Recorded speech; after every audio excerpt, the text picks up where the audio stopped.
Hey everybody, welcome back to the Dungeon Dive. Daniel here. I hope you're doing well, and if you're not, I hope you are soon. Okay, today in the Dungeon Dive, we will take a look at The Adventures of. This is a game from the Game Crafter. I thought it looked pretty interesting, so I requested a review copy. Let's read a little bit about The Adventures of. For the last 1,000 years, the kingdom has been at peace, but there have been strange sounds coming from the mountain for a few months, and at night, you can sometimes see them glow red like fire. There is a legend of a dragon king that will awaken from its sleep every 1,000 years to feast. The Adventures of, this is an open world, choose your own adventure style board game. There are dungeons to explore, treasures to find, and even a dragon to vanquish. How you do all of that is up to you. If you find it too easy, add additional monster cards. If you find it too hard, pick up an extra weapon. The choice is yours. Every game can be a new adventure. Okay, so this game looks absolutely stunning. I love the pixel art. I love the bright colors. I love the vibe of this game. I wish the game itself was half as good. And it really pains me to say this, but I cannot recommend this game. And this is the first Game Crafter game that I have reviewed that I cannot recommend. The game it doesn't feel finished. And for all of the great visual appeal and for like the really just kind of simplistic and pleasant vibe, yeah, it's just not a very fun game right now. It feels kind of like an unfinished prototype. And I think there is the potential for eventually this game to get to a place where I could recommend it. But for the price that the designer is asking for on Game Crafter, which is $65, this one is just going to get a big pass from me. One issue is the game says on the back of the box that it comes with the game board, the game cards, a rule sheet, 4 player tokens, 5 game dice, and 50 transparent cubes. Well, it actually doesn't come with any of the tokens, game dice, or transparent cubes. The designer, I think, took out some of the components to help bring the cost down, but it's still $65, and you need to supply all of that stuff. I suggested to the designer that they update the back of the box, but I haven't heard back from them. So you do need to supply your own cubes, you need to supply your own little meeples, and you do need to supply your own dice. Okay, for some of us, that's not an issue, but when you're paying $65 for a game, I would really want that game to be complete. The game itself, what you're going to do is at the beginning of the game, you will select a hero. And again, some of this game is absolutely charming, such as all of these great little heroes. You guys have seen me review Quest for the Lost Pixel or things like Rogue Dungeon or Iron Helm. You know, I like these kinds of simplistic games. As a matter of fact, we'll be taking a look at another one soon, the Castle of Sanguine Blight and the Tower of the Ice Lich. Both of these, which I can recommend over this game, even though those might even be more simple. I just have more fun. But here we have the elf, a wizard, a knight, a male elf and a female elf, an elite knight, a princess. You can make your own. Character there, another princess, a centaur, a fairy, a female centaur, a wizard, and a ranger. And each one of those heroes is going to have a certain number of hit points, and each one will have a certain little power. I love the looks of these cards. Very, very cleanly designed game as far as the visuals go. And then you will take an assortment of starting gear, such as a training shield, a helmet, a sword, or maybe a power rod, things like that. And then you will equip these to your character, and that becomes your character. And then each of the players is going to take a meeple, and you will start in the castle. And this is so far so good. It seems like it has some of the things we like. It has some monster cards, some monsters that you can fight. It has some treasure that you can get, and it has a number of different dungeons that you can explore. But from this point on, the game just kind of falls down for me. The main thing you're doing is you are rolling and moving, and you're using a D12 to roll and move. Okay, I don't have an issue with roll and move as a concept. I think it can be fun. It can be used well.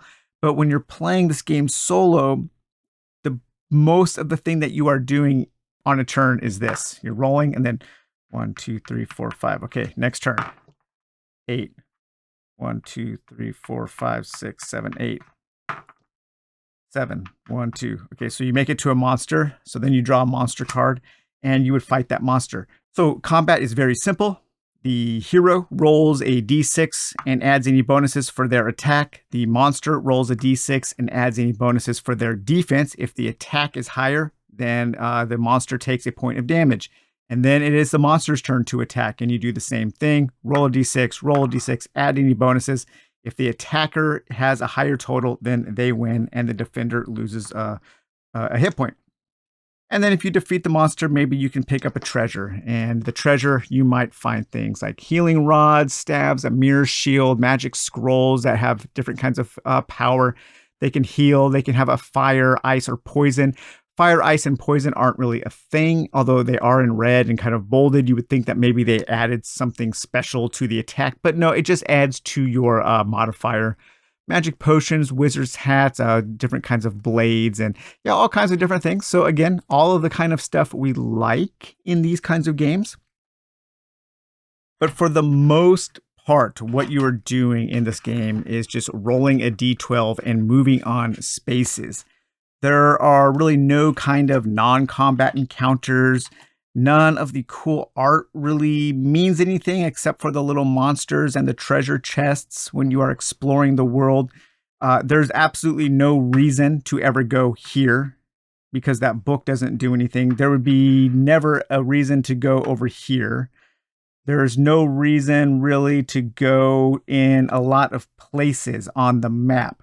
So for a game to say it's an open world adventure, there needs to be reasons to explore all of the various locations. And I think that's one place where the game really falls down. I think the roll to move when there isn't something else to do on your turn is a pretty big negative because the turns just feel inconsequential. And they never really, there isn't a narrative drive, there isn't a dramatic drive to the action on the board. And so you don't feel like from the beginning of the game to the end of the game that you are really making any kind of adventurous progress. If there were magic spells that you could get, if you visited these different books, or maybe this forge here, maybe if you took your weapon to this forge, you could draw a card from an enchanting deck or something like that. Maybe there was a deck for exploring these wells, and maybe you could find magical powers in the wells or magical abilities, items, or maybe a hidden dungeon in a well. Maybe if there were decks for the pots that you could break. I think each one of these icons on the map should be a deck of cards that, or some way, it doesn't even have to be a deck of cards. I know that's expensive. It could be in a book. It could be a roll-up chart, a lookup chart where, hey, I want to hit that pot. So you roll 2d6 and there's something in there. There needs to be more things to do in this open world. It's a very kind of barren, bland, and frankly, boring open world. There are also some rules inconsistencies. So the rules do state that, if you are playing in a group, if you have 4 players, or you want to double up on heroes and you're playing solo, you want to play 2 heroes. It does say that the heroes don't have to move together, but they can. But I'm not quite sure how that works. I'm not sure if you roll the d12 for each hero and then you take the lowest, because heroes can team up to fight monsters. But it's kind of unclear about that. But it also states that when you go into a dungeon, the heroes have to enter the dungeon area together. But I'm not sure if where the dungeon area actually starts. Does it start here, like for dungeon 1 here? We have dungeon 2 over here, dungeon 4 and dungeon 3. I'm not sure if the dungeon area starts when you enter into the area or what these stairs represent. I think these stairs are where you actually start the dungeon, but I'm not actually clear on that. Again, the concept of the dungeon crawling in this game it's very abstract, but it is kind of cool because each dungeon will have a deck of cards, and you have 4 dungeons. So you go through dungeons 1, 2, and 3, and then you have the final dungeon.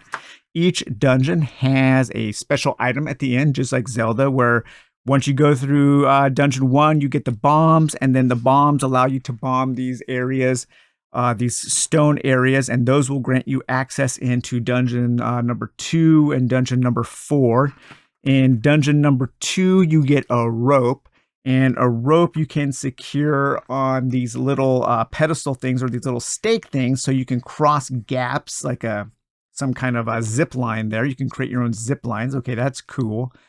You can get an ancient map, and the ancient map will allow you to access this treasure chest here, to where you can get your super powerful sword, so you can beat the Dragon King at the end of dungeon number 4. And then each dungeon also has a boss that you have to beat before you get that item. And to go through a dungeon, you basically just you would shuffle up the dungeon cards and then reveal one at a time, fight a monster, maybe gain an item, fight another monster, gain another item, fight another monster, gain a magic potion, and then fight the boss and get the item. And so each of the dungeons has things like that. So again, this is kind of a cool idea. I like the abstract nature of the dungeon crawling here, but it just doesn't have enough to keep me engaged. I've played the game a couple times now, and every time I just completely lose steam by dungeon number 2. There isn't enough variety. There isn't enough there in the world to keep my interest for the entire game. And that is a real shame. It's a shame because I think the foundation that the designer has laid down is actually pretty cool. I love the vibe. I love the simplistic vibe. I love the art. I love the colors. It looks so cool. I just want more. I want to explore this world, and I want the designer to create it. I don't want to be, I don't want that left in my hands. I want to know why these books are here. I want a deck of cards for these wells here. I want things on the map. I want to feel enticed to explore the world that the designer has put so much effort into drawing and creating. And right now that isn't there. And if I was a retail customer paying $65 for the Adventures of, I would expect a lot more, not just in terms of gameplay, but in terms of components, of having everything that you actually need to play the game as you need to. So, all right, guys, well, I hope you enjoyed this review of The Adventures of. We will talk to you later. Bye-bye.